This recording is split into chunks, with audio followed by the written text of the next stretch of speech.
Today. First up, we have our good friend Billy Gilman back in studio. Hello Welcome, again. Billy. How are you? Thanks for joining us. We're so excited to have you. Thank you. So it's been a whirlwind ride for you. What you been up to? It's been a whirlwind ride. The last time we were here, I was promoting the Dunkin' Donuts Center concert. So it's nice to have nice weather and no snow. True. I shouldn't complain. I mean, I live here, so you should be used to it. But it certainly is a scorcher today. Yeah, just traveling a lot, getting ready for a little mini tour up and down the East Coast for like 6 shows in a row. So.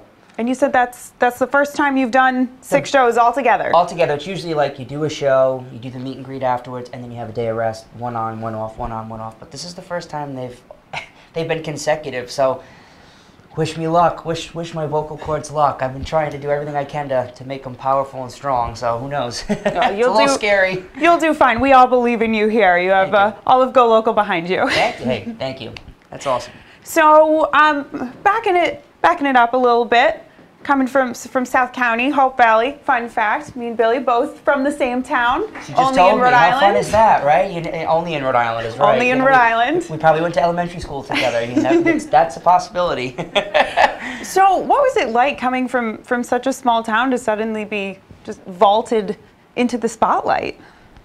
It wasn't one of those cases of like stage parents, which happens quite often. I saw it a lot on The Voice too. I was always the one pushing them. Come on, I want to sing. I was always the one volunteering to do the solo. I was, so it was just what I was, I guess, bred to do, or it was, imprinted in my brain since birth. So there's really no memory of me not singing.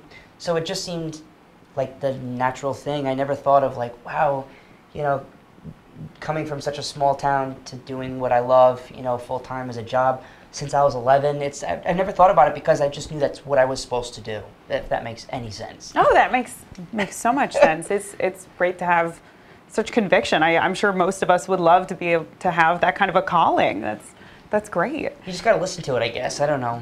Mine was a little bit more in my face. I had no choice, no choice. Well, we're glad you did. Thanks. And so what'd you do in the interim years? You made songs up to 2008, I believe? 2006? 2008 was, I released some singles, because then we, all started to get into like the iTunes, and the Spotify hadn't even been out yet. I don't think. If it was in its infancy stages. Correct me if I'm wrong on the comments below, which I know no one's shy about that.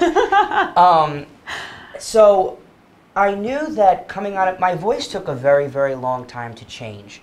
And which is kind of normal if you're a singer. If you're just speaking, well, it's whatever it is. But when you're using your voice to all its capacity, it can take a long time. The doctors informed me. Wonderful. So it took a long time for me to get the confidence back, and it took me 2 years to retrain my voice to have its complete, from the highest notes that I could hit now to the lowest new notes that I didn't have as a kid. And I knew that when it got strong, that my voice really did not fit the country market anymore. It just, not that I didn't choose, I still love country music. It will always be a part of me forever. And but I knew that my voice was powerful in a way where they don't allow what I want to sing, which would be a Carrie Underwood kind of a song. They don't allow the men to do that. Only so many get away with it, and they wouldn't allow it. They just didn't get it. So with songwriting, I was doing a lot of behind the scenes work at that point. Coming up with what I wanted to do. How am I gonna change the path from Nashville to New York, LA, whichever one would respond the quickest. And around that time was when The Voice started to call, and I first ignored it. I'm like, I don't want to have to rely on a reality show. I don't want to do that. But then I had many meetings with record label executives, old managers, and they all literally said the same sentence: why not? What have you got to lose? So that's when I, decided to jump in and do The Voice, and I said, in order for me to do it, I got to do what my voice is now. I can't go back to what was. I have to keep on this path, and luckily the audience and the fans bought it. So The Voice more came to you than you went to The Voice. Right. I still had to audition one audition, but it wasn't like you're in the room of 50,000 people and it goes down 500 person casting call. No way. So, but luckily, I had to work just as hard as everybody else, and even more so to prove myself that I'm not just something that was. I'm something that can be still. Absolutely. So it was a wonderful opportunity. I advise anyone to do it if you want to try out. It's an amazing organization. They're fabulous. They treat you with the utmost respect, unlike some other reality shows. They're great, and I'm very honored and happy that I did it and went as far as I did. So you had a great experience, and what did you learn from being on The Voice and training with such big professionals? You know, what I learned was not about my voice. I mean, I've done this literally since I was 5 years old. I know what my voice can do, and coming out of the voice change, whatever. What I did was, what it helped me was trust my gut even more. Like, there were songs that Adam Levine, my coach, fought me on. Like, you're not going to do this song. And I said, you know what?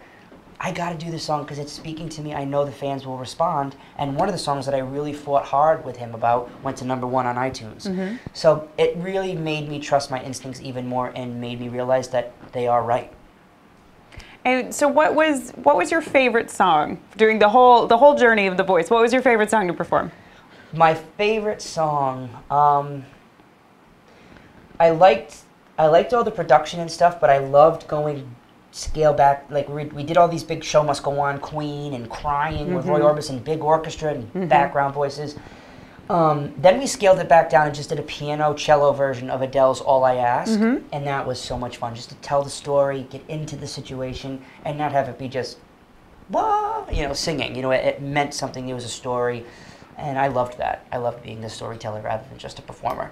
Absolutely, that's what it's all about. Exactly. And so, we talked a little bit about your tour. What's next for Billy Gilman? You've done it all. What's next? Oh well, there's still a lot more to do. Believe me, some really exciting things are happening. Unfortunately, I can't talk about them now, but they are very close. Watch them fall through now that I said that. But it's really exciting.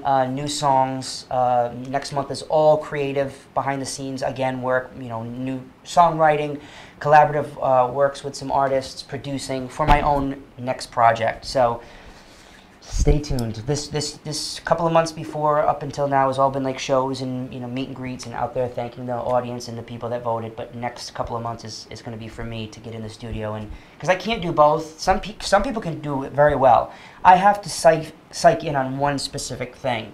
I can't let myself be 100% in the studio when I know I got to save my voice to do 5 shows or 6 shows or a charity event. So next month is really devoted to the creation of new music, which is exciting. That's very exciting. There's no comments or anything. You're just behind a microphone with your band. There's no criticism. It's just, if you crack, you do it again, So I like the creative process a lot, so I'm excited. It sounds like a lot of fun. And so do you do a lot of the songwriting yourself, or is it a combination? It's a combination. I think I'm 90% sure the next song that we're going to be releasing was not written by me. But it's a great song, so you can't be ignorant or egotistical, because if a great song is what it is, who cares? But next month we are getting some meetings together to write with some really interesting songwriters for this new project. So I will dab into it because I love it. I'm more melodic. I can do lyrics sometimes, but I'm more of the melody writer, which is great. So that's where my strength is, other than performing out for the public. And so besides your tour, which you said will be all over New England area, a little beyond. Yep, you can go to billygilman.com to see where it's at. And then you'll be back here. I'll be back South County Balloon Festival, back home. Oh, that's right. Yeah, that just got locked in. Yep, July 21st, I think it is. I believe, yep. At 7 or 8 o'clock. They asked me, and I was home. I said, why not? Anytime I can help out my home state, I love to. It's very important to me, and you have always been there, and I will always try to be there. You probably will actually be annoyed by it by the time I get done, but Never. That's okay. That's okay. But seriously, I can't thank everyone enough, and by doing that, and if they ask, and the moment's right and I'm home, I'm always there for Rhode Island. What better place to perform than home? Absolutely. It's easy. They know the score. They know the. There you go. They can sing along. It's easy. All right, last question. Dream place to perform. Could perform anywhere, country, world. Where would you want to go? Ooh, there's a lot of those places. With this new creative endeavor that we're doing, there's so much more open. Like, there's, you could do Radio City Music Hall, Madison Square Garden if you have a good enough hit. There's so many spots, but like, I don't know. There's too many. There's way too many. Yeah, I mean, Carnegie Hall would be an interesting thing, but that really is more like, I don't see my kind of music going to Carnegie Hall, but it's so huge. Yeah, I don't know. Maybe Radio City or Madison Square Garden would be would be really cool. All right. Well, I don't know. we'll keep an eye out. Billy Keep your Gilman, fingers hit the big crossed. time. Yeah, really big. Well, thank you so much for joining us. Thank we you. really do appreciate it. Oh, thank you for and taking of the course, time. we'll have to have you back to talk about these hush hush projects that are I coming hope up. so. Keep your fingers crossed, everybody. It's pretty exciting. So. Well, hopefully we'll have Billy Gilman back here soon, and you can check out all of his tour dates, new updates, stuff like that on billygilman.com, or come to the South County Balloon Festival. Come see him for yourself. 2 weeks. Come see me. Thank you so much for being with Oh, us my today. pleasure. Always Thanks such- so always much. a pleasure. And we'll be right back in just a minute with our next guest for the day here in the Navigant Credit Union Broadcast Center. That's a lot of words.